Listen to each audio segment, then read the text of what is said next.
So how do you keep her busy with the food at the food times? So- Meal times are not just in a bowl. That's a very interesting concept. So little things. So a couple of like ideas. One of the things I do is I take her, say if she's eating, her dog food, which is her kibble, I'll take the entire meal. I'll go into my bedroom. I'll switch off all the lights, like pitch dark, and I'll just throw it all over the room. And it's pitch dark, I'll leave her in there. She's not going to gulp it down in one go. Yeah. And she can't see that Right. well. So she's actually going to be using her nose. Right. And she's going to be sniffing, finding one bite, sniffing, finding one bite. That's going to take her about 20 minutes-ish. Right. And her meal is done in that. Okay. So that's a really fun activity to do. Second, and that's a passive exercise where I don't really have to be involved. Like it's not taking much of my time. I literally just took 30 seconds of my time to Right. go and scatter it and leave. Yeah. So that's a really good way to feed as well. Another one is, of course, the snuffle mat where you can hide things in it. And again, a passive exercise to leave her and just do her thing. There are a lot of puzzles that you can use as well, which again are passive So, but activities. all of these are more with dry food. Yes, So they are with what dry if you're food. using... Now, what I like to do with wet food, because she does, like my dog eats chicken, rice and vegetables, which is, like her majority of her meal is that. I personally like to either put it in like a Kong toy, which you get those like little Right. toys where you can put that in there Yeah. and stuff it in there as well. Another way I like to do it is, that's an active exercise, but I play fetch with her every evening. So what I do is I take her dinner, so her entire dinner, which is her chicken, rice, vegetables, I sit with it. And when I sit with it, I throw the ball. She gets the ball to me once and she gets one chammach of food. Oh. And that's a good, like, again, 25 minutes. It's a great bonding exercise as well. And a lot of times I also tell my owners कि नहीं आपको खेलना ही पड़ेगा.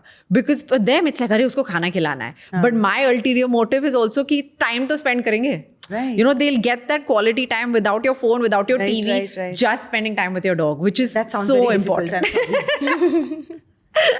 I'm just trying to... As soon as she says that, I'm imagining me doing it. And I'm like, oh, no. Don't worry. I'll make you do it. that. What about cats? Do we have this kind of passive and active activities for cats also? I mean, I can't think of active activities that you can do with cats. So the active ones is where you are actually moving the toy. So for example, is if you have a feather toy that you've got at the end of like a wand. A way to make it more active is by changing the environment through which you're playing with that toy. So you create a predator-prey situation.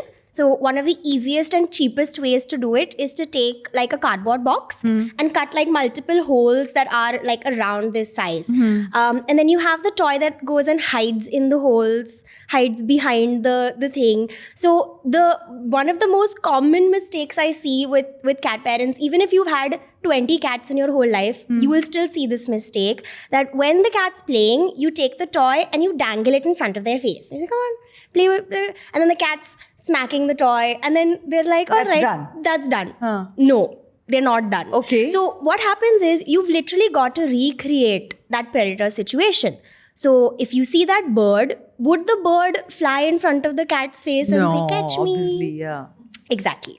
So you've got to really make that cat experience an actual like hunting situation. So of course the bird's going to dip behind the couch and the cat's going to look around and say, where did Where is it it? go?